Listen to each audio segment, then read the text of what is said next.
O Ciência Suja tem o selo da Rádio Guarda-Chuva. Jornalismo para quem gosta de ouvir.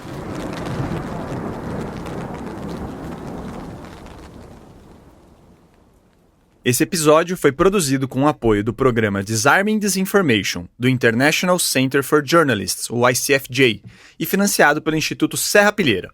O Disarming Disinformation é um esforço global de 3 anos com financiamento principal do Scripps Howard Fund. O Ciência Suja também tem um apoio para todo 2023 do Instituto Serrapilheira, que promove a ciência e a divulgação científica no Brasil. Quem ouve o podcast sabe que um dos hobbies do pessoal aqui do Ciência Suja é acompanhar grupos de WhatsApp e Telegram que promovem pseudociências. Eu, por exemplo, estou num grupo de WhatsApp chamado Fosfoetanolamina, e outro dia pipocou uma mensagem interessante ali. Esse grupo junta pessoas que até hoje acreditam na tal da fosfoetanolamina, a fósfo, que ficou conhecida como a pílula do câncer ou a cura de todos os tipos de câncer. E era tudo uma farsa, como a gente contou no nosso primeiríssimo episódio. Bom, esse grupo tá sempre cheio de gente mandando mensagem, e eu fico acompanhando mais para ficar de olho mesmo. Mas o que me chamou a atenção nesse dia é que a mensagem levava para uma entrevista em vídeo com um cara chamado Laír Ribeiro. Talvez você já tenha ouvido falar dele, e a gente estava justamente investigando o Laír. Em todos os lugares do mundo onde predomina a dieta do coco na culinária, você não tem obesidade, as pessoas são todas magras. Por exemplo, as ilhas do Pacífico, onde predomina a culinária do coco, todo mundo é magro, não tem obesidade. Não tem AIDS também. São mais saudáveis, né? Não tem AIDS, tem HIV, mas não tem AIDS. Esse vídeo é de 2016 e o Laír Ribeiro dava a entender aí que o óleo de coco evita a AIDS. Ele também falou que você pode tomar óleo de coco para não pegar candidíase e também para substituir o filtro solar. Aliás, protetor faz mal, viu, segundo ele. Claro que nada disso tem embasamento científico. Mas lembra que esse vídeo estava sendo compartilhado no grupo Fosfoetanolamina. Então o que isso tem a ver com a pílula do câncer? Então, diretamente, nada. Mas o Laír fala muito sobre supostas curas para o câncer.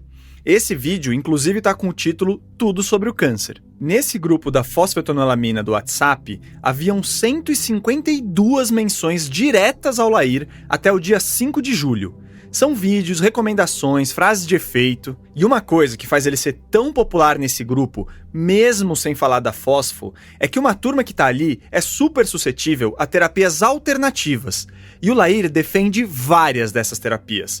Vitamina tal para curar problema X, óleo contra problema Y, banheira de sal grosso para o problema Z. O Laír está há décadas no mercado, vendendo cursos, livros, palestras. Seus conteúdos e ideias se espalharam entre a população e serviram de combustível para desinformadores. Sabe o Médicos pela Vida, o MPV, o grupo antivacina que a gente abordou no primeiro episódio dessa temporada aqui? Então, numa live deles, um terapeuta holístico falou isso aqui. E eu dou os parabéns para o meu guru, ele fica bravo quando eu chamo ele de guru, mas é o meu guru que se chama Laír Ribeiro. Eu tive a honra de viajar muitos anos com ele, e nós lançamos a água alcalina no país, né? No site do Laír, você encontra artigos associando a cannabis medicinal a melhoras contra o Alzheimer, e a gente já falou sobre isso no episódio passado. Ele defende a ozonoterapia para mais de 200 doenças, e o Ciência Suja também contou em mais de um episódio como essa técnica não é reconhecida no tratamento de nenhuma enfermidade. A teoria dele sobre a origem dos tumores é a mesma teoria furada que justificou a fosfetanolamina lá da nossa estreia, como uma forma de curar o câncer. Ou seja, o Laír influencia, é influenciado e participa do círculo de muitas pseudociências que já deram as caras aqui no podcast. E de tantas outras também, que a gente ainda não pegou de jeito. O Laír Ribeiro também é best-seller de livros de autoajuda. Na verdade, ele ajudou a popularizar esse gênero no Brasil nos anos 90. Em um Roda Viva da TV Cultura de 1993, o apresentador Jorge Scostegui disse que ele havia vendido mais de 800 mil livros e faturava $600 mil por ano. Boa noite. Já lhe ocorreu que se você não tem dinheiro, alguma coisa está errada com você? E que a inflação e a recessão são uma espécie de fantasia coletiva? Pois é, parece engraçado, mas não é. Estas frases fazem parte do discurso de um médico que se tornou um fenômeno brasileiro no ramo da neurolinguística, ou, como querem alguns, da autoajuda. Estamos falando do médico Laír Ribeiro, o convidado desta noite no Roda Viva, que começa agora. O Laír Ribeiro dizia que tudo que ele colocava à mão dava certo. Era uma questão de pensar positivo, de focar no sim e não no não. Essas coisas que estão super na moda hoje com esses papos de programação neurolinguística, de energias quânticas que trazem dinheiro, e que também não tem nada de ciência. Mas parece que não foi só o pensamento positivo que transformou o Laír Ribeiro em um case de sucesso. A verdade é que o currículo dele esconde inconsistências, para usar um eufemismo aqui. E essas inconsistências, junto com as falas perigosas dele, geraram dinheiro com cursos, livros, palestras e outras coisas. Dinheiro gasto por pessoas que, ao acreditar nessas coisas, poderiam se expor a riscos. Talvez o caso mais famoso seja o do apresentador Marcelo Rezende, que morreu de câncer em 2017, depois de abandonar o tratamento convencional para seguir as orientações que seriam do Laír. Tinha certa legitimidade, né? Até para o meu pai, que era uma pessoa inteligente, investigador, que não era fácil de ser convencido de absolutamente nada, mas que no desespero de se ver de frente com a morte, aceitou esse tratamento como uma última alternativa, né? Mas a minha opinião é que tomara ninguém caia nas mãos do Laír Ribeiro novamente. Nesse episódio, a gente vai mergulhar na biografia de um cara que é visto como referência por muitos picaretas e também como o pai de várias promessas perigosas que escutamos no Brasil. Depois de 3 temporadas, chega a hora de falar do Rei Laír. Eu sou o Theo Ruprest. E eu sou Thaís Manarini. E esse é o último episódio da 3ª temporada do Ciência Suja, o podcast que mostra que em crimes contra a ciência, as vítimas somos todos nós.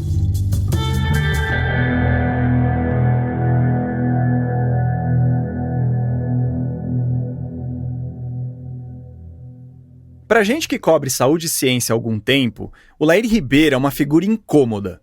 Não é que ele fica atazanando repórter, nada disso. Ninguém aqui nunca falou com ele. Inclusive, é bom avisar logo de cara que a gente tentou falar com o Laír para esse episódio, a gente chegou a conversar com a secretária dele, mas ele não nos atendeu. A gente também mandou um e-mail com perguntas sobre os pontos que vamos falar nesse episódio, e não tivemos resposta. Mas é isso aí, o Laír não é uma pedra no sapato de quem cobre saúde por ficar telefonando na redação ou perseguindo repórter. O que incomoda, na verdade, é que depois de várias matérias que dão um trabalhão para fazer, e nas mais diferentes áreas da saúde, direto vem comentário nas redes sociais ou por e-mail de fãs dele, falando coisas como "Ai, mas o Dr. Laír diz isso", ou "O Dr. Laír diz aquilo". O Laír Ribeiro está sempre na contramão dos consensos científicos, e as coisas que ele fala fazem a audiência ficar resistente para conteúdos fundamentados. A gente sua para trazer informações de qualidade que possam ajudar a vida das pessoas, e conteúdos como o do Laír jogam parte desse esforço no ralo. Então, a verdade é que a gente já pensava nesse episódio desde que o Ciência Suja era só um projeto ainda sem nome. O Laír dá para dizer que ele é um muso inspirador desse projeto. E a chance de tocar essa biografia veio através de uma bolsa do projeto Disarming Disinformation, que promove investigações jornalísticas que revelam os financiadores e as motivações por trás da desinformação. É uma bolsa do ICFJ, como a gente falou. E bom, esse projeto envolveu diferentes profissionais, entre eles o Álvaro Justen, um cientista de dados que deu todo um suporte para mapear, coletar e analisar dados. Isso para ajudar a conhecer melhor o Laír, esse cara meio mítico do universo pseudocientífico brasileiro. O negócio do Laír é que ele parece ter mesmo um currículo de respeito, principalmente na primeira metade da carreira. Tem suposta passagem por Harvard e outras universidades norte-americanas, aula em faculdade federal, posição de chefia na Big Pharma, que hoje ele critica, e publicação de estudos em periódicos de prestígio até pelo menos o final dos anos 1970. Eram trabalhos sobre tratamentos em cardiologia, a área onde ele se especializou originalmente. Nos anos 80, ele deixa a academia e, segundo o currículo que está no site oficial dele, vai trabalhar como diretor na Merck e na Ciba-Geigy, que hoje é a Novartis. Ou seja, 2 grandes indústrias farmacêuticas. A gente questionou as 2 empresas se ele trabalhou por lá, e elas nem negaram, nem confirmaram. Elas argumentaram a coisa do sigilo, mas é curioso como esse sigilo, de certa forma, protege um cara que inclusive fala mal da Big Pharma hoje em dia. Em 1989, ele alega que sai da Ciba, abre uma empresa voltada para eventos e aí a sua carreira muda. Por volta dessa época, o Lair teria começado a frequentar a lojinha de um senhor que vendia produtos naturais onde ele morava, lá nos Estados Unidos. E isso teria mudado o jeito dele ver o mundo.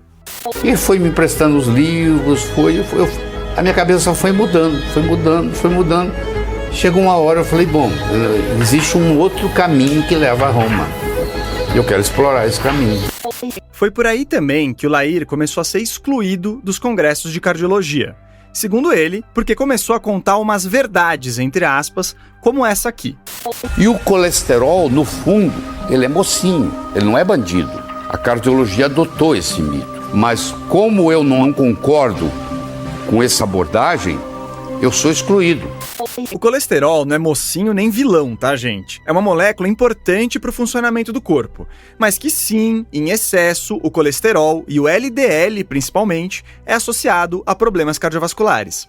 Na mesma época, o Lair mergulhou fundo na história da programação neurolinguística, ou PNL. Entre 1986 e 1990, ele fez cursos de PNL lá nos Estados Unidos. Para quem não está familiarizado, a PNL surgiu nos anos 70 como uma espécie de linguagem de programação, tipo essas de computador, só que para o cérebro. Em resumo, a PNL defende que você consegue reprogramar sua mente para ter sucesso, reproduzindo o modo de falar e de agir de pessoas que já são bem-sucedidas. Ou seja, você quer ficar rico? Então começa a usar o coletinho de Faria Limer, a falar que nem executivo, essas coisas, sabe? Que o dinheiro vem.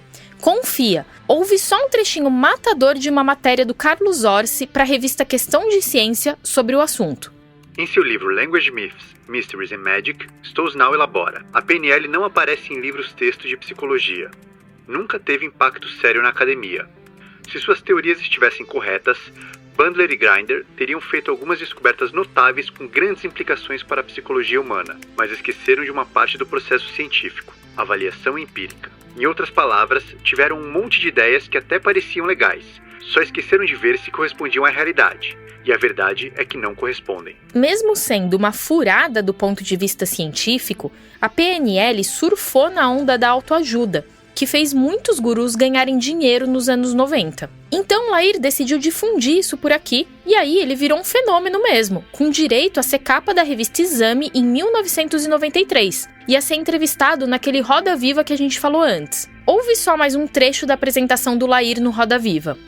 Grandes organizações, inclusive multinacionais, têm procurado sua assessoria para melhorar o trabalho de seus executivos e o faturamento da empresa. Nós vamos saber qual é o segredo do sucesso do Dr. Lair Ribeiro hoje. Nessa época, ele dava consultoria para grandes empresas, como a Perdigão. Sabe esses coaches que a gente vê hoje em dia, que falam que para ficar rico basta querer? Ou que emagrecer é só uma questão de força de vontade? Pois é, o Lair Ribeiro é tipo o patrono da versão brasileira desse discurso. Ainda em 1993, ele lança sua grande obra O Sucesso Não Ocorre Por Acaso, que o Theo leu para ter noção do tamanho do buraco. Eu não gosto muito de livro de autoajuda e é um livro do Lair, né? Então foi um pouco sofrido. Mas vamos lá. O Lair intercala capítulos em que ele apresenta suas teses com os outros mini capítulos mais de inspiração. Só que o crítico mesmo é que o Lair direto recorre a supostos estudos ou ditos fatos científicos para justificar suas estratégias. A própria premissa do livro é questionável. Escuta isso aqui, só para você ter uma ideia. Um exemplo simples como esse pode nos ensinar que sempre é possível melhorar na vida, não importa quão bem-sucedido você seja. Nós não usamos sequer 5% da nossa capacidade cerebral. Aí ele se enrola um pouco, menciona o Einstein e retoma o fio da meada. Se estamos usando somente 3 a 4% de nossa capacidade mental, basta usar um pouco mais dos recursos que temos para conseguirmos alcançar ou ultrapassar a inteligência de quem nasceu com maior potencialidade. Esta é a diferença, entre aspas, que faz a diferença. O importante é aprender a pensar direito. Isso é possível. Os nossos cursos, feitos com base nas novas tecnologias de aprendizado, conseguem resultados evidentes em pouquíssimo tempo. Mas o lance é que a gente não usa só 3 ou 4 ou 5% do nosso cérebro. Diferentes técnicas e exames mostram que virtualmente todas as partes do cérebro são ativadas uma hora ou outra. Talvez esse mito venha do fato de que mais ou menos 90% das células cerebrais não são neurônios, são células gliais que têm função de suporte. Só que elas são ativas e não tem best-seller de autoajuda que transforme um tipo de célula em outra. Então, desde o princípio, o livro do Lair se ancora num mito pseudocientífico. E essas evidências científicas, entre aspas, vão ficando cada vez mais estranhas.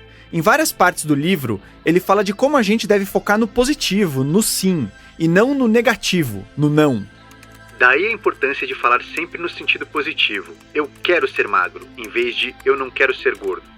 Toda vez que você diz, eu não quero ser gordo, o que seu cérebro visualiza é a gordura, então programa a gordura no seu corpo. Eu peguei um trecho absurdo, mas só reiterando que não tem nada nem perto disso na literatura científica. O que o Lair usa para sustentar essa coisa do pensamento positivo, para além do blá blá blá mesmo, são associações bizarras. Ele diz, por exemplo, que mulheres vivem mais que homens, o que é verdade, e aí liga isso com estudos que provariam que mulheres sorriem mais que homens, o que eu nem sei se dá para afirmar com segurança. Ou seja, para ele, o fato de sorrir mais justificaria maior expectativa de vida da mulher e isso provaria que a gente tem que ser positivo para alcançar o sucesso. Então, sorriso vira pensamento positivo vira maior expectativa de vida e expectativa de vida é sucesso, sei lá. É um bololô que, tirando a parte da maior longevidade das mulheres, não tem comprovação. E é uma forçação de barra quando a gente para pensar, né? O Lair ainda joga dados descabidos ao vento, como de que formamos uma imagem sobre alguém em 3 minutos, mas demora 20 anos para desfazer essa imagem. Ou que crianças ouvem 100 mil nãos até os 8 anos de vida, e que isso sabota o sucesso. Ele diz que fome e sofrimento dependem, abre aspas, basicamente da escolha e da percepção de cada um, o que é no mínimo cruel. Ele fala também que cura fobias em 5 minutos. E diz que se uma pessoa está pensando em se suicidar, só de orientá-la a olhar para cima, já se quebra o impulso do suicídio. Literalmente olhar para cima mesmo, gente, pro teto, pro céu. Chega, Theo, por favor. Vamos voltar para a carreira do Lair. A verdade é que depois desse boom da década de 90, as aparições dele na mídia e na grande imprensa principalmente diminuem bastante, pelo que a gente conseguiu ver. Mas ele seguiu ativo, falando diretamente com seus seguidores. Em 2001, o Lair frequentou um curso de medicina quântica no Instituto Brasileiro de Metodologia Quântica. Aí o Lair vai aos poucos inserindo mais mensagens de saúde no discurso. Ele segue como coach empresarial, mas os livros e as participações em programas de TV entram mais nas curas alternativas. Para entender essa transformação e as origens do Lair, no finalzinho de junho, a Chloé Pinheiro, a Clô, e o Pedro Belo, Pedrão, foram para Juiz de Fora, em Minas Gerais, que é a terra natal do Lair. Começa agora. Chloé em Juiz de Fora.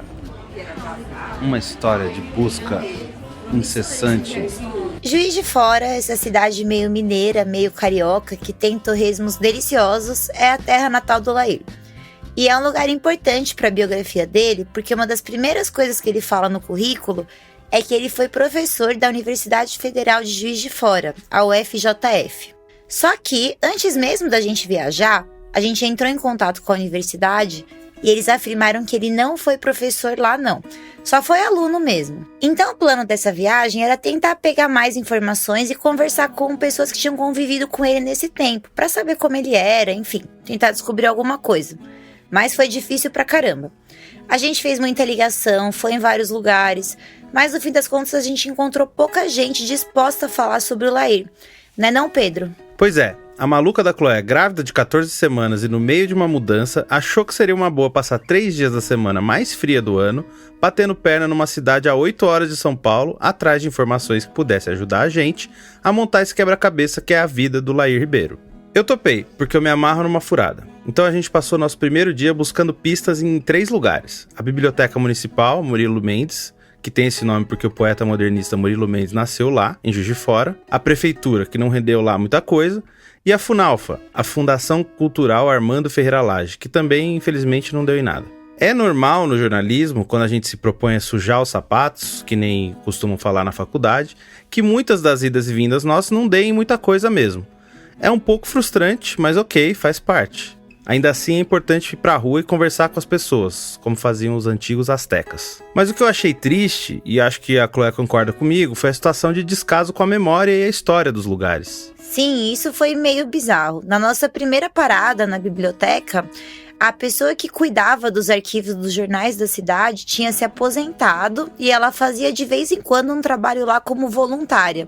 E nesse dia ela estava viajando. Então assim, não tinha ninguém que pudesse orientar ou acompanhar a gente nessa pesquisa. A gente ficou meio impressionado, porque era como se a memória toda da cidade dependesse de uma pessoa só, que estava trabalhando de favor, basicamente. Aí na hora que a gente estava saindo da biblioteca, a recepcionista chamou a gente de volta e falou que talvez tivessem alguns arquivos de jornais num outro piso e que a gente podia dar uma olhada lá.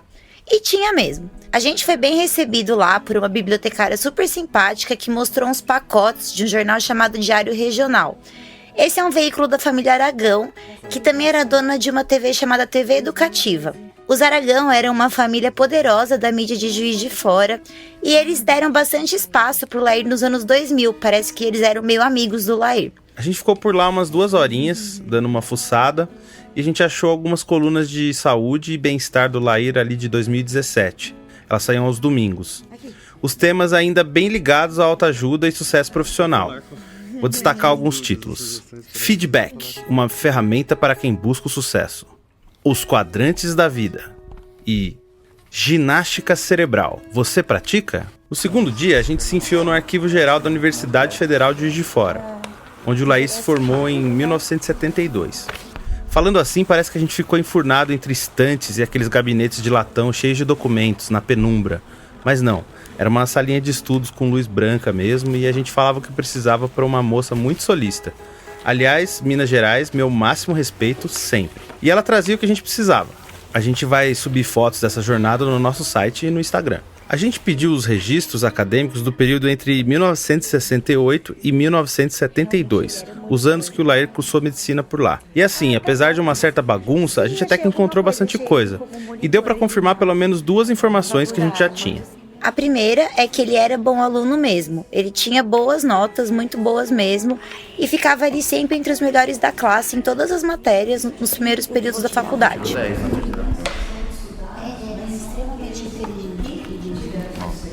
Tirou 7,6 biofísica. A segunda coisa é que ele não foi professor assistente da faculdade enquanto ainda era aluno. O Lair alegou que era professor assistente de cardiologia enquanto ainda estava tendo aula. E isso tá no currículo que tá no site dele. O máximo que a gente encontrou foi o nome do Lair como monitor no ano de 1971. Monitor é tipo um auxiliar, vamos dizer assim. Para corroborar isso tudo, a gente também foi na Faculdade de Medicina, no campus da UFJF, e lá eu e o Pedro fomos muito bem recebidos, até meio de surpresa pela diretora do curso, e ela confirmou pra gente de novo que ele não tinha sido professor lá. O nosso terceiro dia foi o mais legal no quesito bater perna com objetividade, porque pela manhã a gente foi na Sociedade de Medicina e Cirurgia de Juiz de Fora, um prédio modernista bem bonito na região central da cidade. E lá, a responsável pela comunicação passou o contato do Dr. José Augusto Gaburri, que teria algo a dizer sobre o Lair Ribeiro. E aí, tá no esquema o trambolho? Vamos ligar pra esse cara enquanto a gente tá aqui antes de ir lá na... Alô? A gente ligou pra ele ali na porta e ele atendeu, foi super solícito e topou falar na hora. Só que lá na Santa Casa da cidade, que era perto, a gente foi a pé. Como você deve ter percebido aí, o Dr. Gaburri estava quase sem voz, bem rouco mesmo. Mas ainda assim ele estava querendo falar, então a gente foi na marcha atlética até o estacionamento da Santa Casa, que foi onde ele pediu pra gente se encontrar. E aí, logo de cara, ele falou que a rouquidão dele era efeito da 5ª dose da vacina contra a Covid-19, que ele tinha tomado recentemente. Que pra gente aqui do Ciência Suja já meio que faz acender aquela luzinha de alerta. E a gente não vai pôr muito da voz do Dr. Gaburri por causa da rouquidão. Mas tem outra coisa, como tava barulhento ali na porta, com avenidas, carros, gente passando, a gente perguntou se poderia sentar em algum lugar pra conversar. E ele sugeriu que a gente conversasse dentro da capela da Santa Casa. Tava cheio de gente rezando, a gente foi entrando meio sem jeito, se acomodou lá no fundo, e a Chloé começou a conversar baixinho com ele enquanto eu gravava. Tudo dizia que a gente tava prestes a gravar uma entrevista surreal dentro de uma igreja, mas aí começou a missa. Aí a gente saiu rapidinho, encontrou um canto ali na lateral da capela e conversamos ali mesmo. A matéria é para tentar explicar mesmo como ele virou esse fenômeno que ele é hoje, né? Então a gente quer... Muito fácil. Um gay privilegiado tem uma inteligência diferente da nossa. Um cara extremamente dedicado, esforçado, até obcecado no que sempre fez. A sorte caiu na vida dele, na hora que ele estava no lugar certinho. O Gaburri disse que é bem próximo do Lair. Inclusive ele disse que o Lair ligou pra ele quando ficou sabendo da rouquidão, supostamente causada pela vacina. E aí... Agora, ele me encaminhou para um homeopata que ele trabalha, acho que é de Sorocaba. Ele está formulando e mandando. É um detox da vacina. Você elimina a vacina e tira. Pois é, segundo o Dr. Gaburri, o Lair está indicando homeopatas parceiros para formular detox de vacina. Aliás, você já deve ter ouvido falar disso no nosso episódio Os Antivacina Contra-Atacam, que tinha uma médica que oferecia um tratamento parecido lá na clínica dela. E é isso. Esse foi o filé, ou o torresmo, da nossa viagem até Juiz de Fora, a princesa de Minas. Então, resumindo, lá a gente descobriu que 1. O Lair não foi professor assistente de cardiologia na UFJF, só foi monitor. 2. Ele era amigo de uma família poderosa da mídia da cidade. Por volta de 2005, começou a participar de programas de TV já falando mais de saúde e ganhou uma coluna no jornal local da mesma família em 2017. 3. Parece que ele recomenda para os amigos um médico do interior de São Paulo que prescreveria detox de vacina com homeopatia.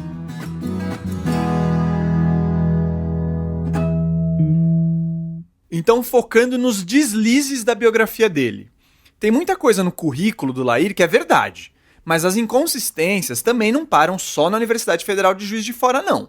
A gente pegou mais algumas aí. E quando eu digo a gente mesmo aqui do podcast e a jornalista Natasha Madoff, que está nos Estados Unidos e ajudou com a apuração, já que o Lair viveu muito tempo por lá. Nas palavras do próprio Lair, que ele usa como abertura do currículo e como mini-bio sempre que pode, ele viveu 17 anos nos Estados Unidos e trabalhou em 3 universidades americanas, a Harvard Medical School, a Baylor College of Medicine e a Thomas Jefferson University. Só que 2 dessas 3 credenciais não conferem, ou pelo menos não do jeito que ele anuncia. A gente falou por e-mail com a Baylor College of Medicine e, segundo a vice-presidente de comunicações, ele nunca foi fellow, que seria uma espécie de pesquisador, por lá. E entrando em contato com a Harvard Medical School, nós fomos informados pela assessoria de imprensa que não tem nenhum registro do Lair Ribeiro nas bases de dados deles. Ele pode ter tido, sim, uma ligação com Peter Brigham, que é uma espécie de hospital universitário lá de Harvard e que ele também cita no currículo. Tem até um vídeo de uma live no YouTube em que ele mostra um documento que comprovaria que ele foi Research Fellow, ou uma espécie de pesquisador bolsista por lá. E tem também alguns estudos realizados na instituição com o nome dele entre os autores. Mas nós entramos em contato e o hospital Peter Brigham respondeu que não conseguia checar registros tão antigos. E mais uma vez, o Lair Ribeiro não quis falar com a gente. E tem mais. O Lair não é membro ativo da New York Academy of Sciences desde 1980, como ele afirma. Ele até pode ter sido em dado momento, mas segundo a assessoria de imprensa da instituição, eles têm registros sólidos pelo menos desde 2006 e pelo menos desde essa época o Lair não é mais um membro ativo. Tem ainda outra coisa bem estranha. Ele diz ter sido cardiologista no Hospital Procardíaco entre 1964 e 1966. Isso antes de ele ter entrado na Faculdade de Medicina de Juiz de Fora em 1968. Ao mesmo tempo, ele colocou no currículo que trabalhava num banco em Teófilo Otoni, cidade no nordeste de Minas Gerais. Bom, a gente não descobriu como e se um então jovem de 19 anos conseguiu atuar ao mesmo tempo como cardiologista e bancário, porque a gente não encontrou sinal de hospital com esse nome em Teófilo Otoni. O pró-cardíaco que existe desde aquela época é do Rio de Janeiro, e a assessoria de imprensa não respondeu se o Laír teve ou não alguma atuação lá. O fato é que, usando essas credenciais, ele chegou longe como guru e foi passando debaixo do radar, mas criando um império paralelo de comunicação, com seus livros, palestras e vídeos no YouTube. Até que em 2017, ele voltou à grande imprensa. E o Dr. Laír Ribeiro prometeu para ele a cura, prometeu. Esse aí é o Geraldo Luiz, ex-apresentador da Record, em uma participação recente no programa do Raul Gil. O Raul estava perguntando se ele tirava o chapéu pro Laír Ribeiro, e aí ele respondeu que não, por causa do que tinha acontecido com o jornalista Marcelo Rezende, que era bem amigo dele. Essa declaração do Geraldo bombou na imprensa, bem na época que a gente estava apurando esse episódio aqui, e relembrou esse caso triste. O Marcelo Rezende morreu de câncer de pâncreas em 2017, depois de abandonar o tratamento convencional para seguir orientações que seriam do Laír Ribeiro. O Domingo Espetacular da Record fez uma reportagem extensa com esse furo na época. O Laír Ribeiro também não deu entrevista na ocasião, mas divulgou um áudio negando qualquer envolvimento. Só que tem várias indicações de que ele, no mínimo, aconselhou o Marcelo Rezende a se consultar com uma médica, a ginecologista Kátia Nakazone. E a partir disso, ele começou a fazer um tratamento alternativo que envolvia suplementos e ajustes na dieta. A tal Kátia tocava no nome do Laír como se ele fosse alguém com influência em decisões sobre o tratamento do Marcelo. Agora consigo soltar ela na quarta e na sexta de manhã. Eu tô aqui conversando com o Laír pra ver se dá pra soltar na sexta. Esse áudio também tá na matéria da Record, que mostra ainda fotos do Marcelo Rezende e do Laír se encontrando. A gente tentou falar com o Geraldo Luiz, mas acabou não rolando. Quem topou falar foi o Diego, o filho do Marcelo Rezende, e a Luciana Lacerda, namorada dele na época. Foi o Diego, aliás, que você ouviu lá no começo do episódio. Quando o pai dele adoeceu, ele vinha para o Brasil a cada 15 dias. Na nossa conversa, o Diego confirmou boa parte das afirmações da reportagem da Record. E também não posso dizer se essa pessoa trabalhava diretamente com o Laír Ribeiro ou se era independente do Laír Ribeiro. Mas sim posso dizer que o Laír Ribeiro acompanhou o tratamento. A doutora Kátia estava no dia a dia. O Laír Ribeiro conversava. As terapias, entre aspas, custavam caro. Se eu não me engano, ele deve ter gastado em volta dos 350 mil reais ao todo no tratamento que durou uns 4 meses. Só que mesmo com tanto investimento, depois de alguns meses o estado de saúde do Marcelo Rezende se deteriorou muito. E vale dizer que isso talvez tivesse acontecido mesmo seguindo aquele esquema convencional. Mas o Diego ficou com uma frase na cabeça que ele ouviu muito nesse período. Então a doutora Kátia, que eu ouvi dela várias vezes essa frase, a frase era: a piora é o caminho da melhora. Ou a piora é o caminho para a melhora. Essa era a frase.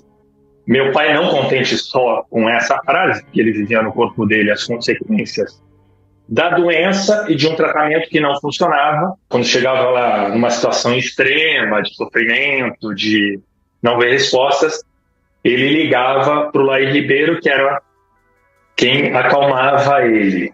Agora você vai ouvir a Luciana, que era a namorada do Marcelo, como a gente disse antes. Aí a Kátia falou que era assim mesmo o processo, e o processo da cura era assim mesmo, que era, ele tinha que passar por isso. Foi prometida, a cura foi prometida, tá? Nesses momentos de piora, a equipe médica seguia apostando em pseudociências. Ainda lembro ainda que o Marcelo estava com a barriga muito inchada, o Marcelo começou a inchar muito. Ficou muito inchado. Uhum. Aí eles mandaram eu botar ele dentro de uma banheira cheia de salmoura. E eu botei. A banheira com água e sal é uma tática defendida pelo Laír Ribeiro como terapia para quem tem câncer. Isso tem em outros vídeos dele, inclusive. E é claro que não funciona.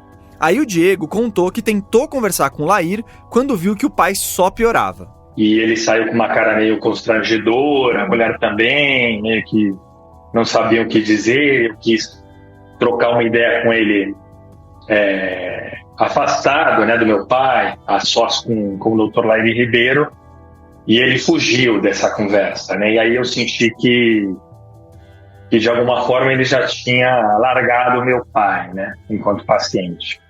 A denúncia da reportagem da Record não deu em nada. Os filhos não seguiram com processos ou coisas do tipo. Segundo Diego, não porque achavam que não tinham argumentos para isso, mas porque aquilo exigiria um baita esforço numa situação já bem delicada. Ele teria ouvido dos médicos, quando fez a sua primeira sessão de químio, que elas eram menores do que 1%. Mas mesmo se o tratamento padrão não curasse o Marcelo Rezende, ele poderia dar mais tempo ou qualidade de vida. Mas a história mostra que, na verdade, o Rezende não só sofreu desassistido, como teve as suas esperanças alimentadas às custas de grandes despesas.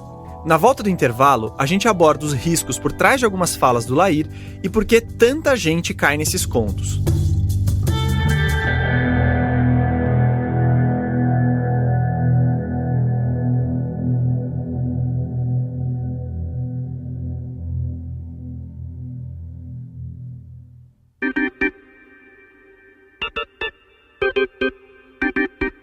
Esse intervalo é para lembrar vocês que o Ciência Suja tem um projeto de financiamento coletivo.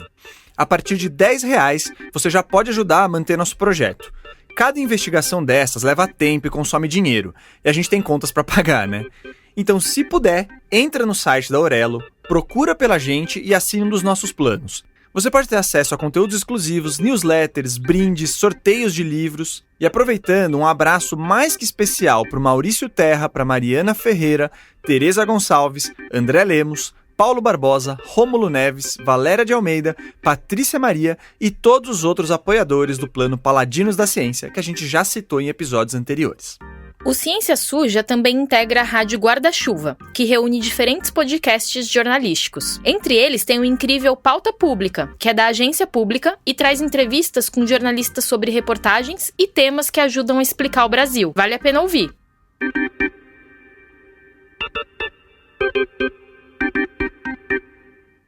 O Lair ataca diferentes estratégias consagradas da medicina, o que pode colocar em risco a vida de vários tios e tias do Zap. E o câncer é um dos assuntos favoritos dele. No livro Câncer, Uma Outra Visão, de 2021, o Lair afirma que a químio funciona em menos de 2% dos casos e que fazer radioterapia aumentaria o risco do câncer voltar. Ok, em certos casos as terapias não funcionam mesmo, e também existem hoje melhores tratamentos em algumas outras situações. Mas a químio e a rádio seguem importantes para várias pessoas. Bom, é um mito que a quimioterapia ela não trata o câncer ou que a radioterapia não trata o câncer e que isso aumente exponencialmente o risco de câncer ou de um outro câncer. Existem riscos e efeitos colaterais de médio e longo prazo? Sim, mas eles são irrisórios, muito pequenos, frente ao grande benefício do avanço das novas drogas quimioterápicas, das novas tecnologias de radioterapia. Essa aí é a Mariana Lalone, oncologista do grupo Oncoclínicas, que analisou alguns materiais que a gente enviou desse livro do Lair. Essas terapias convencionais são atacadas pelo Lair para justificar as abordagens alternativas. Nesse livro, entram na lista de recomendações tratamentos homeopáticos, ozonioterapia e a dieta cetogênica, que é um plano alimentar com bem pouco carboidrato e muita gordura. E nesse papo da dieta cetogênica tem mais um caso de distorção da ciência. O Lair diz que as células tumorais se alimentam de glicose, que está nos carboidratos, o que não é mentira. E que por isso é só trocar carboidrato por gordura para matar o câncer de fome. Toda célula ela precisa de energia para crescer. E a célula do câncer também, ela precisa de energia para crescer, né? Ela precisa de glicose. Mas assim, toda célula do nosso corpo, inclusive as células doentes, as células cancerosas, elas vão buscar energia, seja da dieta que a gente come, seja destruindo, por exemplo, o músculo.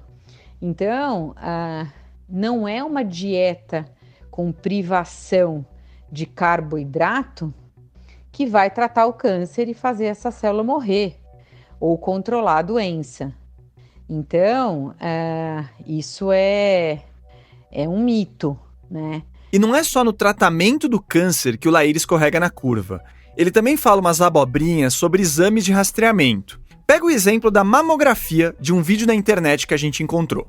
Cada vez que você faz uma mamografia, você predispõe a câncer. O pessoal fica, queremos um mamógrafo aqui. Eu quero distância do mamógrafo. Né? Se eu pôr um mamógrafo no meu bairro, vai atrapalhar a saúde das mulheres, ao invés de ajudar. A gente não sabe exatamente quando Lair deu essa palestra, mas o vídeo foi publicado no YouTube agora em 2023.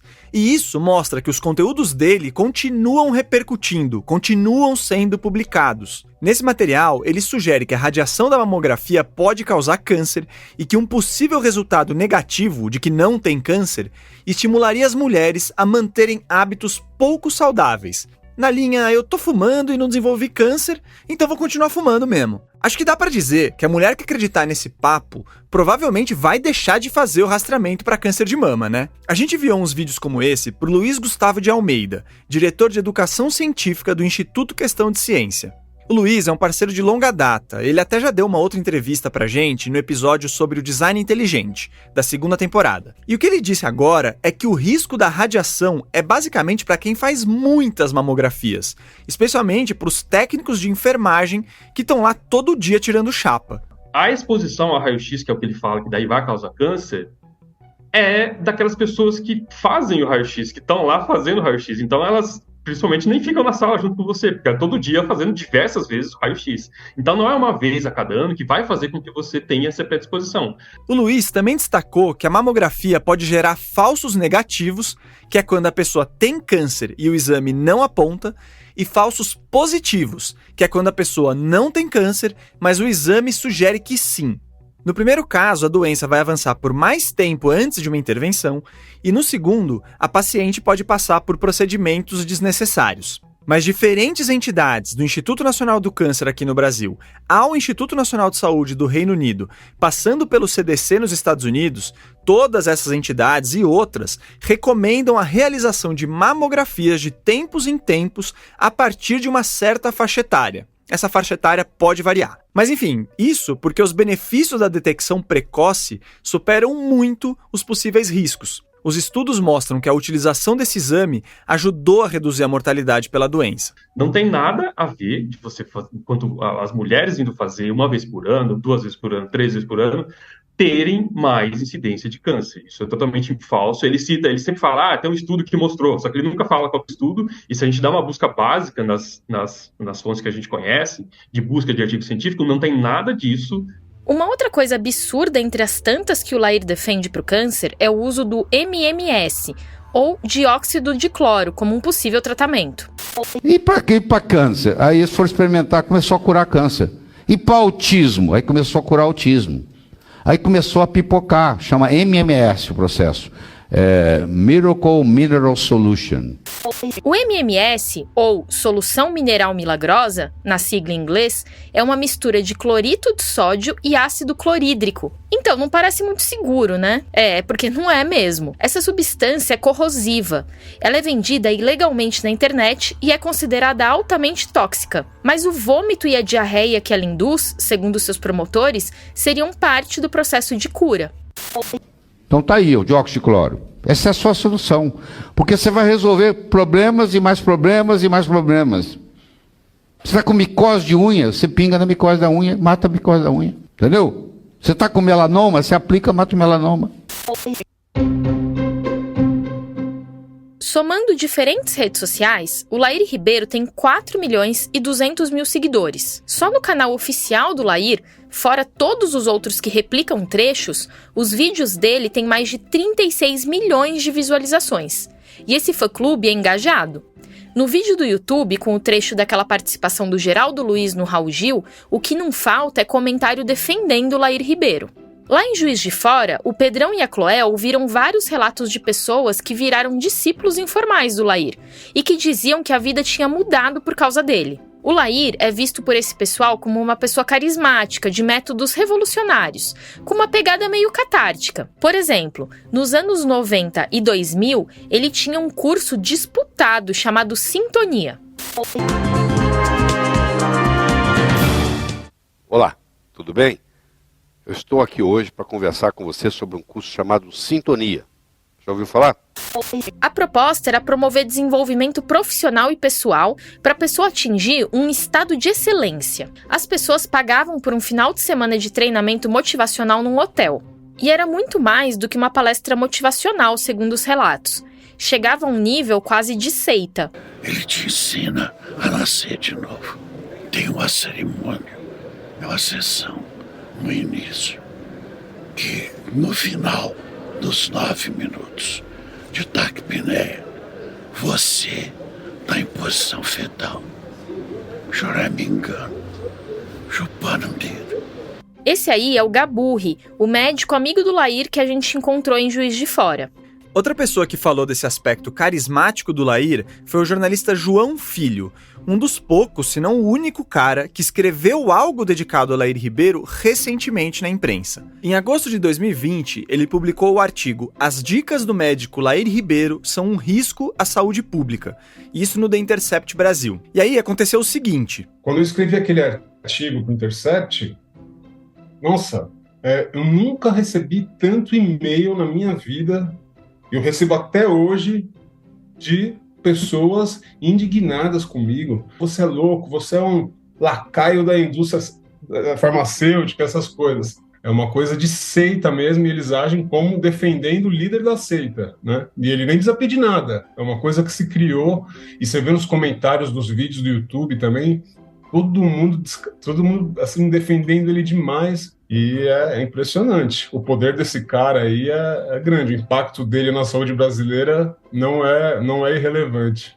Então o Lair não é só mais um cara da dita medicina alternativa, ou mesmo um outsider. O João Filho, aliás, escreveu esse artigo porque estava inconformado com o que via na própria família. Eu tive a experiência da minha família que nossa, a maioria parece que foi abduzida por ele, sabe?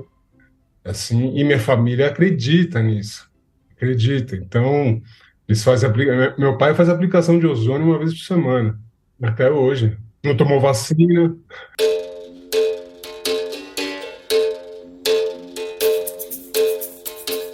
Mas assim, como é que é possível que esse cara convença tanta gente de coisas que parecem tão absurdas?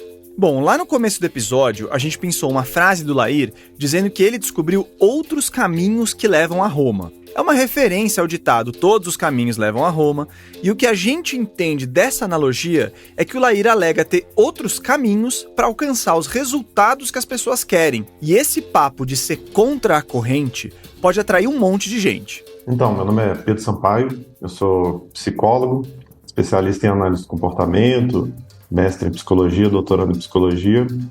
A gente chamou o Pedro e outros profissionais para analisar aspectos retóricos do discurso de personagens como Lair, e também para ver os mecanismos psicológicos que fazem a gente acreditar neles.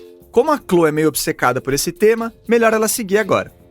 Gente, como o João, o jornalista que a gente entrevistou e que escreveu sobre o Lair, eu sei muito bem como é difícil convencer alguém próximo de que ele tá sendo enganado por um picareta. Então eu fico querendo entender os truques que esse pessoal usa.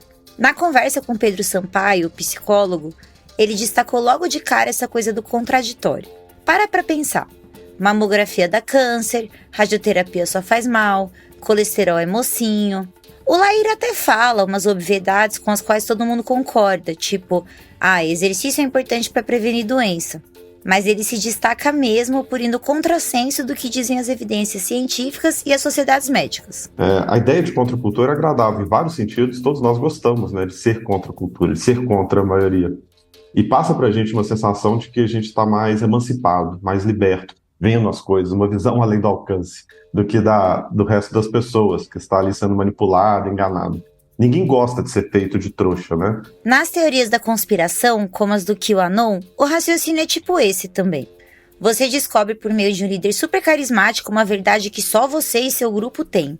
E essa verdade secreta é super simples, ela não tem complexidades, zonas cinzas, é uma solução total, completa, e que não existe, principalmente na área da saúde. Tá, eu me chamo José Alencar, sou cardiologista e especialista mesmo em arritmia, né? É com isso que eu trabalho. Só que na pandemia agora, quando comecei a falar de medicina baseada em evidências, então eu percebi que as pessoas estavam muito sedentas por esse conhecimento, tanto médicos como não médicos também. Em linhas gerais, a medicina baseada em evidências defende que os médicos tomem decisões pelo que há de melhor na ciência sobre o assunto. Às vezes tem muito estudo bom, às vezes tem menos, mas a ideia é sempre navegar com o método científico embaixo do braço. Como José Alencar explicou pra gente, qualquer tratamento, mesmo de ótima qualidade, não vai dar 100% certo em todas as vezes. É uma questão de probabilidade. Só que é muito mais atraente ouvir o Laír dizendo que esse segredo vai zerar o seu risco de não sei o quê, do que ouvir o José Alencar falando ponderado: olha, faça isso todos os dias para talvez diminuir o seu risco de ter um piripaque daqui a uns anos. Então, os tratamentos são probabilísticos. Não é porque a estatina tem o potencial de evitar AVC e infarto, que ela vai evitar AVC e infarto em todos os que usam. Então, todo mundo tem alguma história para contar de alguém que tomou estatina e ainda assim teve um infarto e AVC. E esta pessoa acaba vendo naquele discurso ali uma nova realidade que não é a correta, mais uma vez, né? E tem o lance também de criticar a indústria farmacêutica, que a gente já está cansado de ouvir e de rebater. Mas vamos repetir mais uma vez. Ninguém aqui acha que a indústria farmacêutica é uma entidade imaculada. Pelo contrário.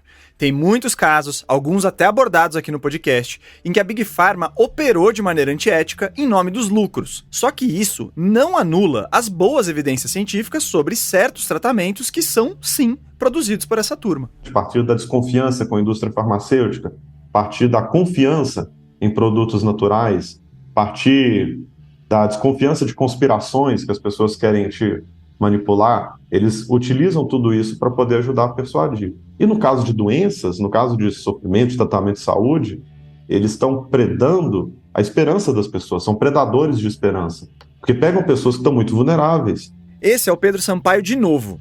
E por trás disso tudo tem o fato de que essas soluções milagrosas e secretas trazem uma sensação de controle, que é muito reconfortante, e que a ciência simplesmente não oferece.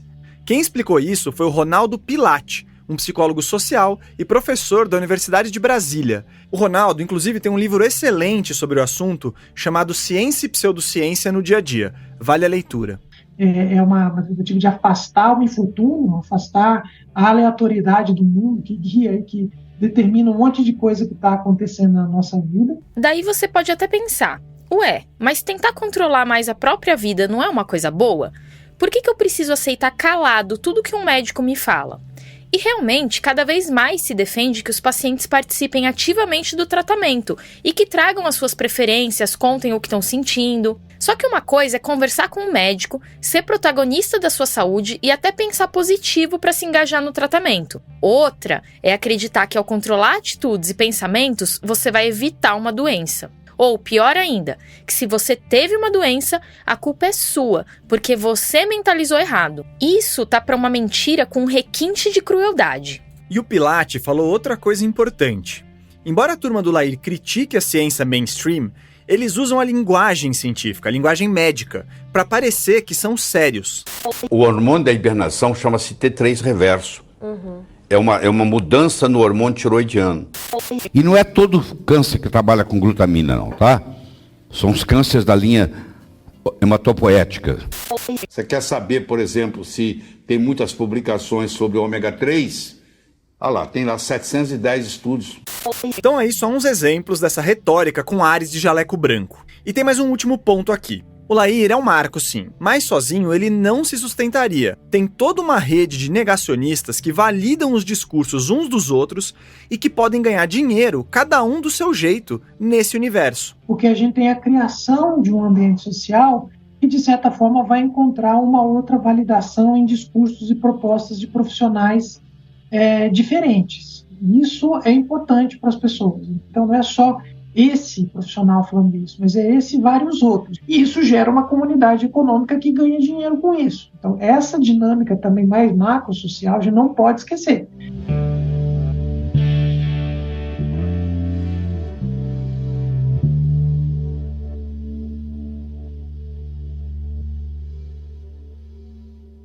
Olha quanta coisa inexplorada você tem aí para ganhar dinheiro.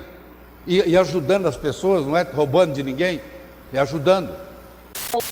O Laír Ribeiro faz questão de dizer que não vende tratamentos nem dá consultas. Isso está em destaque no site dele, no rodapé dos seus vídeos e é dito com frequência nas redes sociais. E pode ser que o Laír não venda tratamentos e nem cobre para atender pacientes, apesar do caso do Marcelo Rezende sugerir que a coisa não é tão preto no branco assim. Mas isso não quer dizer que ele não ganha dinheiro com as suas ideias. É só lembrar que lá no início dos anos 90, ele ganhava $600 mil ao ano, segundo Roda Viva. Até o Ciência Suja, para criticar o trabalho dele, gastou R$165 em livros. E tem mais. A pós-graduação que ele dá há alguns anos custa R$3.900 ao mês, mais R$2.000 de matrícula. E você não paga matrícula para a faculdade, a Uningá do Paraná, e sim com um Pix direto para a conta da esposa dele, que é sócia do Lair em 3 empresas. E nos locais onde acontecem as aulas dessa pós, às vezes também aparecem estandes de vendas e de alguns produtos, como livros e aparelhos de ozônio, que poderiam ser usados para ozonioterapia. O Lair ainda vende vários cursos avulsos sobre doenças e tratamentos diferentosos, fora que pinga um dinheirinho dos plays nos vídeos do YouTube, né? Como a gente já falou, ele reúne 36 milhões de visualizações só no canal dele. Esse canal publicou 705 vídeos entre maio de 2015 e junho de 2023, o período que a Chloé Pinheiro e o Álvaro Justen analisaram. E lembrando que o Álvaro é aquele cientista de dados que também participou da bolsa que a gente recebeu do ICFJ para essa investigação. Enfim, conta um pouco dessa análise, Chloé.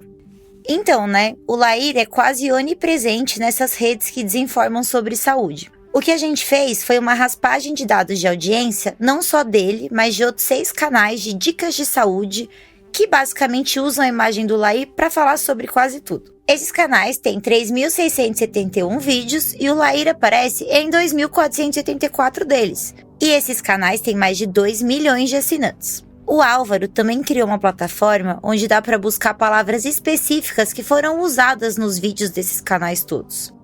O Álvaro é meio mago dos dados mesmo, e foi graças a esse recurso que vocês ouviram várias das falas do Lair aqui nesse episódio. Por causa desse trabalho lindão do Álvaro, a gente descobriu outra coisa também.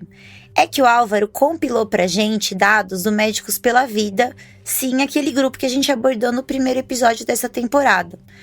Por causa do Álvaro, a gente conseguiu ver vários vídeos deles, e aí a gente descobriu que o Lair é citado 2 vezes como guru numa só live do grupo. O mestre Lair Ribeiro também, que sempre, vamos dizer assim, ultrapassou essas barreiras impostas pela medicina tradicional, vamos falar assim. A gente trouxe esse caso do MPV porque ele mostra que, no fim das contas, o raciocínio e a própria estrutura educacional que o Lair montou embasam outros negacionistas. Sabe quem mais é discípulo dele? O médico Volney José Morastoni, prefeito de Itajaí, em Santa Catarina, e que durante a pandemia distribuiu ivermectina para a população, comprada com dinheiro público. Ele também queria colocar a ozonioterapia como protocolo de tratamento para a Covid-19 no SUS. O Morastoni já fez uma especialização com o Lair. Itajaí chegou a ter a maior letalidade por Covid entre as grandes cidades de Santa Catarina. O Lair também fez um documentário chamado Curas Proibidas, em parceria com a empresa Jolive, que foi recentemente investigada pela Chloé e pelas jornalistas Silvia Lisboa e Jaqueline Sordi, em matérias para Veja Saúde e a revista Questão de Ciência. A Jolive vende protocolos que custam cerca de R$1.000, onde promete falsas curas para doenças que vão de Alzheimer a diabetes, assinados por médicos e farmacêuticos que também estudaram com o Lair. A empresa tem 75 mil assinantes e um site de uma empresa irmã onde vende vitaminas que ajudam nas tais curas. No mais, procurando na internet, a gente encontra um monte de gente que se formou na pós dele ou fez cursos com ele, vendendo seus próprios cursos e ensinando terapias infundadas. E aqui tem um lance também que o José Alencar, aquele cardiologista da medicina baseada em evidência, falou pra gente. Pro médico hoje, ser picareta é rentável. Existem terapias que a gente consegue encontrar em clínicas de grande porte, clínicas renomadas em São Paulo, no Rio de Janeiro, em qualquer capital, que são terapias picaretas, são terapias falsas, e você consegue encontrar ela lá. Por que você encontra lá? Porque ela paga bem, muito bem, porque não é regulamentada, então o convênio não vai pagar isso, o SUS muito menos, fica sendo então um serviço combinado do médico para o paciente, aí ele pode cobrar o quanto ele quiser, né? Quanto melhor ele enganar o paciente, mais caro ele vai conseguir cobrar. E olha, é crime de charlatanismo anunciar cura por meio infalível ou secreto. Só que é um crime invisível e que não enquadra quase ninguém na prática. Um levantamento do jornal O Globo descobriu que em 10 anos houve só uma condenação por charlatanismo no Brasil. A gente não tá acusando ninguém de nenhum crime, até porque isso é uma responsabilidade da polícia e do Ministério Público. Mas só aqui no Ciência Suja, a gente já denunciou bem mais do que um potencial charlatão. Também pode ser considerado infração do Código de Ética Médica difundir tratamentos sem eficácia comprovada e colocar a vida do paciente em risco ao não seguir o tratamento padrão ouro para as doenças. De novo, a gente procurou o próprio Lair e o Conselho Federal de Medicina para esclarecer esses pontos, mas não tivemos retorno até o fechamento do episódio. A gente também procurou os demais citados nesse episódio e outras autoridades envolvidas. A médica Kátia Nakazone, que atendeu o Marcelo Rezende, diz que não iria se manifestar porque o assunto, abre aspas, já tinha sido esclarecido pelas autoridades, fecha aspas. Mas a gente não achou nenhum processo, investigação ou boletim de ocorrência sobre o caso. A gente também procurou o Conselho Regional de Medicina do Estado de São Paulo, o CREMESP, porque o Lair não tem autorização para exercer a medicina no estado, onde o tratamento do Marcelo Rezende foi feito. O CRM dele é de Minas Gerais. Aí o CREMESP diz que como o Lair não está registrado em São Paulo, o assunto está fora da jurisdição deles e caberia ao pessoal de Minas fiscalizar as práticas do Lair. Aí a gente tentou contato com o CRM de Minas e eles devolveram a batata quente para o CREMESP, dizendo que o Lair deveria ter pedido uma autorização para eles, para o CREMESP. É meio enroscado mesmo, mas em resumo, as autoridades médicas não foram atrás do Lair Ribeiro depois que o escândalo veio à tona. A gente ainda acionou o Volney Morastone, o prefeito de Itajaí, e o Médicos pela Vida, para perguntar se eles concordavam com as falas do Lair, mas eles não nos responderam. E procuramos a Jolive, a empresa que fez o documentário Curas Proibidas em parceria com o Lair, e também não tivemos retorno. Por fim, a gente ainda tentou falar com a Uningá, onde o Lair dá a pós dele para entender se eles de alguma maneira verificam o conteúdo que está sendo veiculado e essa história de pagamento direto para o Pix da mulher do Lair. Mas a gente também não recebeu resposta. Pra gente aqui, o episódio do Lair Ribeiro encerra muito bem uma temporada que tentou discutir bastante a desinformação. De certa forma, o Lair formou negacionistas no Brasil como poucos outros. Seus conteúdos serviram de argumento para práticas indefensáveis, promovidas por ele mesmo e por outros. O currículo inflado dele, os livros com alegações absurdas, os vídeos sem lastro nos fatos, os casos em que ele desestimula tratamentos amparados na ciência, isso tudo tá aí para todo mundo ver. A gente foi atrás, e nem fomos os únicos, e puxamos esse fio em uns meses. Tem muito mais coisa pra puxar. O negócio pra pensar é, e agora? E aí? Como a gente responsabiliza os desinformadores, que nem estão se escondendo? Como a gente inibe a desinformação sem ser autoritário? Ainda hoje, diferentes órgãos de Estado deixam um monte de coisas perigosas para a sociedade rolarem por falta de conhecimento e critérios científicos. Ah, eu não sei se esse cara tem razão ou não no tratamento que ele prescreve, então eu não vou me meter. Ah, será que aquecimento global é tudo isso mesmo? Ah, será que essa lei da alienação parental realmente é misógina? Até quando a gente vai continuar imóvel? Como as autoridades podem inserir em seus processos a ciência, com todas suas virtudes, falhas e limitações, para pararem de fugir da raia? É sobre isso que a gente queria refletir e provocar. E o episódio sobre o Lair é instrumental nesse sentido. Se você ficou pistola com a história e quiser espalhar o caso para menos gente cair em pseudociências, ótimo. Mas vai dizer, não seria lindo se como grupo, como sociedade, a gente começasse também a discutir mais sobre as respostas para essas perguntas que eu fiz agora?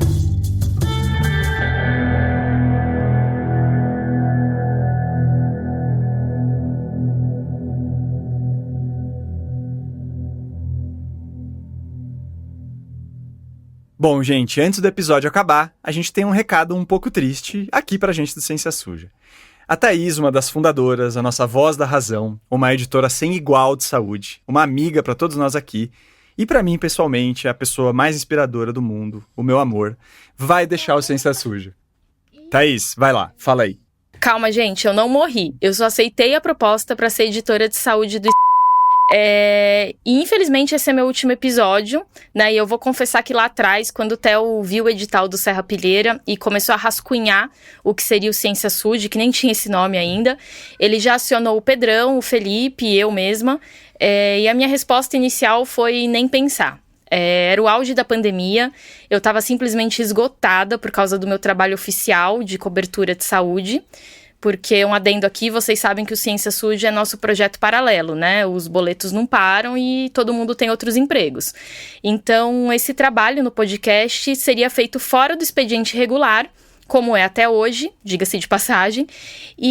Mas assim, eu ouvi uma reunião entre eles, entre os meninos, e como eu contei pra vocês no episódio de Cesárea, que é o meu preferido, fica a dica, eu e o Theo somos um casal. Então, por isso eu continuava a saber sobre o tal do Ciência Suja, mesmo me negando a participar. E aí bateu um estalo, não dava pra eu ficar de fora disso aqui. Eu ia me arrepender pelo resto da vida. Fora que no meu dia a dia profissional, eu tava vendo o resultado das pseudociências na prática. Era só postar sobre a ineficácia da cloroquina pra ver um show de horror. E isso tava até me adoecendo. Eu pensava, meu Deus, mas e a ciência? Então é isso aí, o Ciência Suja ele toca em temas densos, pesados, como esse mesmo que você acabou de escutar. Mas de certa maneira, ele é o nosso respiro também. E agora eu vou seguir como ouvinte desse projeto grandioso e que merece todo o sucesso do mundo. Grava as palminhas. Foi muito bom. Muito obrigada.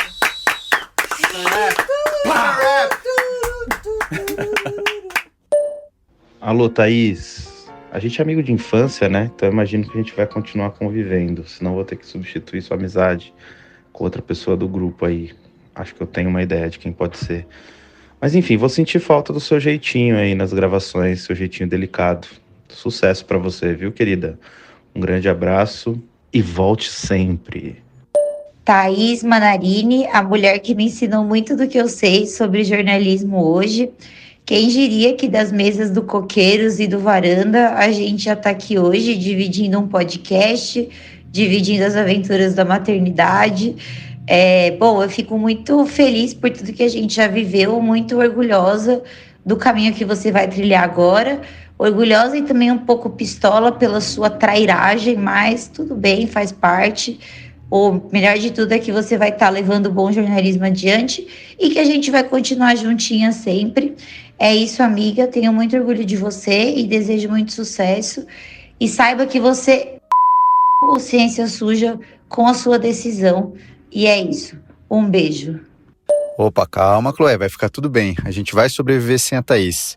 Tita, queria dizer que vou sentir falta das nossas risadas, das nossas brincadeiras, de ter alguém para dividir a função de voz da razão do podcast e, claro, de fazer muito bullying com o Theo durante as gravações.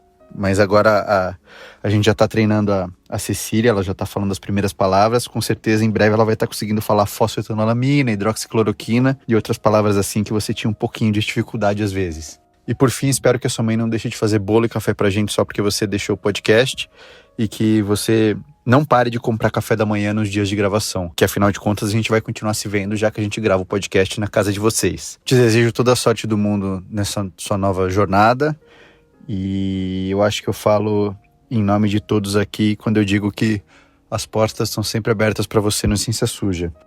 Bom, e pra gente não entrar nos créditos chorando, que fique também nossos votos de alegria pra futura mamãe Chloé. A próxima geração de Ciência Suja vem forte. Tem a cria da Chlo e a Ceci, a minha filha, e da Thaís. O Ciência Suja foi apresentado por mim, Thaís Manarini. E por mim, Theo Ruprecht. Este episódio foi produzido e roteirizado pela Chloé Pinheiro, pelo Pedro Belo e pelo Theo Ruprecht, com pitacos meus e do Felipe Barbosa. A edição de som e as vozes complementares são do Felipe Barbosa. As trilhas são do Felipe e do Pedro. Nesse episódio, nós usamos áudios da live Comunica MPV, do Roda Viva da TV Cultura, do vídeo Tudo Sobre o Câncer, do Domingo Espetacular da TV Record, do documentário Curas Proibidas, do programa Raul Gil do SBT e de vídeos com Laír Ribeiro retirados do Facebook, Instagram e YouTube. O projeto gráfico e a arte de capa do episódio são trabalho da Mayla Tanferri e do Guilherme Henrique. Nosso site, o cienciasuja.com.br, foi produzido pelo Estúdio Barbatana. Lá, você terá acesso a materiais extras. Por lá, você também vai encontrar a aba Apoie o Podcast. Se tiver sobrando um dinheiro, considere assinar um dos nossos planos. Assim você ajuda a gente a seguir com esse trabalho. E semana que vem já tem o primeiro episódio da intertemporada, com o apoio da ONG ACT, que trabalha com políticas públicas de saúde. Enquanto isso, o pessoal vai seguir na labuta para fazer uma segunda temporada em 2023. É a primeira vez que isso acontece, e esse crescimento só é possível graças a você que segue aqui com a gente. Abaixa a pilantragem onde quer que a gente esteja. Tchau, gente!